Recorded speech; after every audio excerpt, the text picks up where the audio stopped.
Oke, Assalamualaikum Pak Teguh. Waalaikumsalam warahmatullahi wabarakatuh.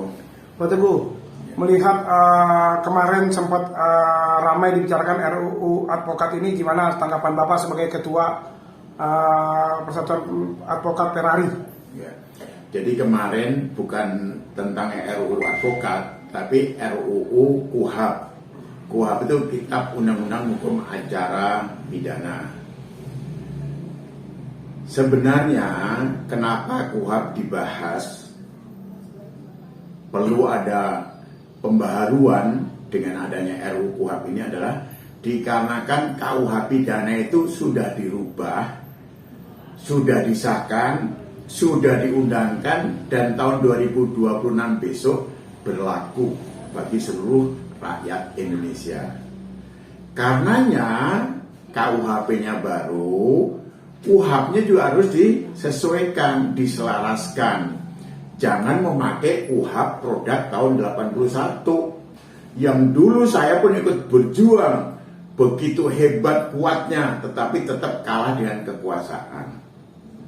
Karenanya saat ini momen yang paling baik untuk melakukan reformasi hukum acara pidana dengan adanya RUU KUHAP yang diprakarsai oleh DPR RI dan telah dibahas dengan pihak pemerintah. Bahkan Komisi 3 saat membahas RUU KUHAP telah mengundang 66 subjek hukum dari LSM maupun berbagai ahli dan akademisi, termasuk juga organisasi advokat. Sekarang di dalam pembahasan DPR telah dilakukan perbaikan-perbaikan yang positif. Sebagai contoh, zaman sekarang zaman transparansi, zaman yang sangat objektif, zaman yang menyeimbangkan antara kewenangan kekuasaan dengan rakyatnya. Sehingga sejak warga negara diduga melakukan suatu tindak pidana, dilakukan tindakan hukum oleh pihak kepolisian selaku penyelidik atau penyidik, harusnya sejak saat itu pula warga negara tersebut mempunyai hak untuk didampingin oleh advokat sebagai penasihat hukumnya. Jangan kalau sudah babak belur baru mencari advokat karena ketentuan KUHAP dulu, kalau ancaman hukumannya lebih 5 tahun harus didampingi oleh seorang penasihat hukum. Sekarang tidak peduli ancaman hukuman apa, setiap orang kena tindakan hukum dia punya hak untuk didampingin. Kalau Republik Indonesia ini ingin menjadi negara yang maju, negara yang menghormati hak asasi manusia, seperti misalnya Amerika atau negara-negara Eropa lainnya yang di Anglo-Saxon sana gitu. Kita selalu mengacu pada hukum penjajah Belanda dulu, padahal di Belanda sudah berubah demikian maju pesatnya. Nah, ini banyak oknum-oknum pejabat APH yang keberatan dengan pola-pola perkembangan maju ini. Ini seperti tindakan-tindakan penjajah Belanda dulu. Ini tidak pada waktunya lagi. Karenanya juga advokat yang menjadi hak warga negara untuk didampingin karena dia buta hukum. Tidak hanya kita mendampingi, pengertian mendampingi dimaknakan ya sudah didampingin aja, duduk di sampingnya atau belakangnya, pokoknya di ruang itu. Ini kan nggak benar cara berpikir seperti itu nih. Gitu. Oleh DPR dalam RUU dijelaskan pemahaman atau pengertian mendampingi tidak sekedar mendampingin bengong saja, tidak. Sepanjang hak-haknya dari pencari keadilan, seseorang yang diperiksa itu tidak sesuai dengan hukum, advokat boleh mengajukan keberatan. Dan keberatan itu harus dibuat dalam berita acara supaya due process of law-nya itu nantinya benar-benar terlaksana dengan baik. Karena kita negara hukum kan, Republik ini bukan negara kekuasaan, bukan negara APH-nya salah satu golongan misalnya. Itu harus seperti itu. Selain punya hak untuk mengajukan keberatan, mendampinginya juga aktif, itu juga ada batasan-batasan. Misalnya proses penyidikan itu berapa lama sih harusnya harus selesai? Kalau orang mau ditahan harus jelas alasannya apa, konkret. Jangan ada kata-kata dapat saja, misalnya dapat kan suka-suka akan ditafsirkan. Nah, kemudian juga berapa lama harusnya ditahan. Selain itu, kalau saat proses penyidikan, ya, atau proses lainnya yang tidak sesuai dengan undang-undang, bisa juga pra-peradilan. Nah, pra-peradilan itu apa ya? Semua proses hukum yang dilakukan oleh aparat penegak hukum, kalau nggak sesuai dengan ketentuannya, harus dijadikan pra-peradilan. Begitu ada gugatan pra-peradilan, harusnya proses penanganan perkara itu dihentikan sampai ada putusan pra-peradilan diputus, baru mulai lagi. Sekarang kan tidak. Begitu ada aparat penegak hukum, ya, institusinya dijadikan pra-peradilan, sidang pra-peradilannya lama. Terus begitu dipanggil, minta mundur. Panggil lagi, minta mundur lagi. Ada apa seperti ini? Ini kan potensi bisa saja dimaknai ada upaya-upaya penyalahgunaan kekuasaan atau kewenangan. Ini merugikan dari pencari keadilan. Katanya negara hukum. Kok model biar seperti ini? Hakimnya juga nggak tegas. Proses peradilan cepat tapi lamban, lama. Harusnya nggak hadir jadi putus saja sudah dan sebagainya. Kenapa? Tidak hadir itu berarti tidak menggunakan haknya walaupun sudah diberi kesempatan. Harusnya seperti itu.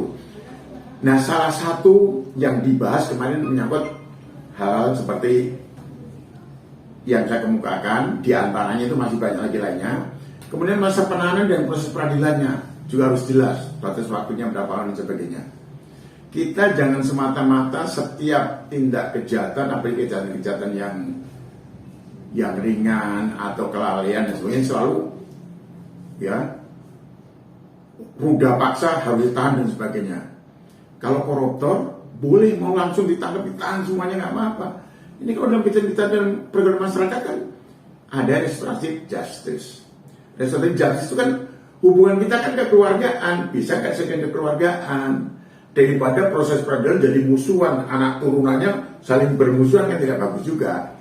Hukum adat itu terlepas diakui tidak diakui, suka tidak suka, penyelesaiannya begitu smooth untuk kemudian masyarakat adat itu sendiri. Kok sekarang kita mengikuti perkembangan zaman malah gila seolah tidak saling menghormati satu dengannya, suka-sukanya gitu loh. Ini yang kita bicarakan kemarin di sana. Juga saya menggarisbawahi dari Ferrari, menggarisbawahi coba faktor pengawasan itu benar-benar diperjelas. Aturannya diperjelas secara detail. Jika rumusan kalimatnya tidak bisa masuk di dalam rumusan pasal per pasal dari ayat pasal itu, masukkan di dalam penjelasannya. Supaya nanti saat dilaksanakan, aparat penegak hukum tidak boleh suka-sukanya. Tidak boleh menafsirkan dengan keegoannya sendiri karena mentang-mentang masih pegang kekuasaan, punya kewenangan seperti itu. Tidak semata-mata saat proses penyidikan, penyelidikan atau penuntutan, tapi juga proses peradilan. Kenapa sih proses peradilan begitu lama? Kalau bisa cepat, begitu sudah ada. Kenapa putusan aja di pengadilan ini kan kasus pidana sudah jelas sejak awal, berkas ada, sudah muncul, sudah tahu, unsur-unsurnya sudah tahu, tinggal menyesuaikan juga saat pemeriksaan para saksi dan alat bukti. Mahkamah Konstitusi yang selama ini begitu perkara begitu banyaknya dan luasnya, saat putusan langsung jadi putusannya dan tidak berapa lama diserahkan kepada para pihak yang bersengketa di sana. Nah, kenapa di pengadilan negeri putusan harus nunggu berapa lama? Harus nebus membayar dengan ini dan seterusnya dan masih lama lagi dan nggak jelas seperti ini, sehingga menyangkut masalah pengawasan penerapan dari ketentuan hukum acara supaya KUH pidana ini berjalan dengan baik. Begitu putus, misalnya ada pidana, terpidana sudah mendapat putusannya, jaksa sudah mendapat putusannya, sehingga kalau jaksa mau menginstruksi ada dasarnya.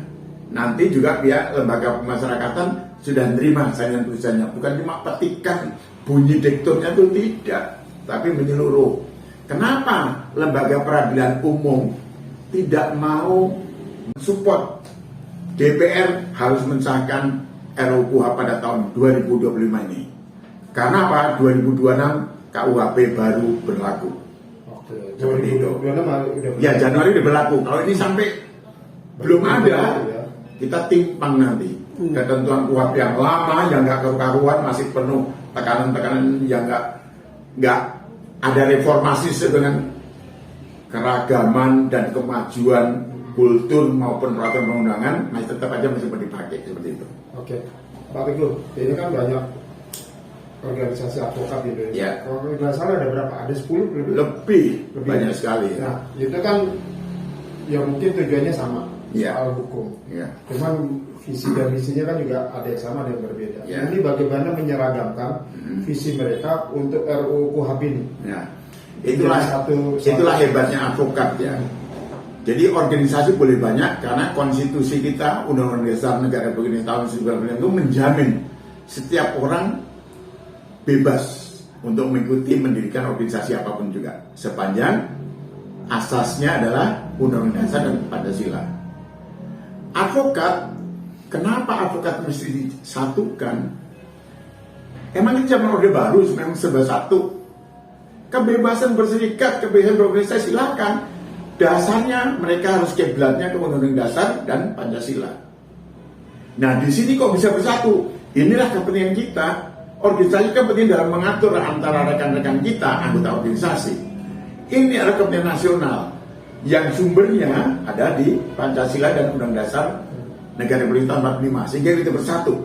Ini saatnya kita tunjukkan kepada seluruh warga negara Indonesia maupun pejabat-pejabatnya, kita bisa bersatu sepanjang menyangkut kepentingan nasional yang kiblatnya di Pancasila dan Undang Dasar Negara Republik Indonesia tahun 1945, seperti itu. Oke, Pak Teguh, kan banyak nih PR RUU yang belum selesai, ya kan, di tangan DPR. Ya. Nah, ini kalau belum juga selesai, ya kan, sampai akhir 2025, ini gimana? Langkah apa yang harus dikumpulkan? Saya khususnya Ferrari sangat menyesalkan kalau sampai tahun 2025 RUU KUHP ini tidak disahkan. Saya berharap karena juga banyak advokat yang menjadi anggota DPR saat ini, mereka punya komitmen tinggi bahwa kita harus melindungi, menghargai dan memperlakukan hak asasi manusia itu sesuai dengan ketentuan Undang-Undang Dasar kita, yaitu adanya peri kemanusiaan. Sehingga kita mau tidak mau harus mereformasi diri. Cara berpikir kita reformasi. Jangan kita mengikuti habitat penjajah Belanda, harus merasa dia punya kekuasaan, punya kewenangan dan bisa menekan atau mengatur rakyatnya. Nggak boleh. Rakyat harus dihormati, sejajarkan dengan kita. Jabatan itu hanya sementara, kira seperti itu. Tapi berbuat kebaikan, kemanusiaan itu adalah abadi sampai di akhir hayat dan akhir akhirat nanti gitu.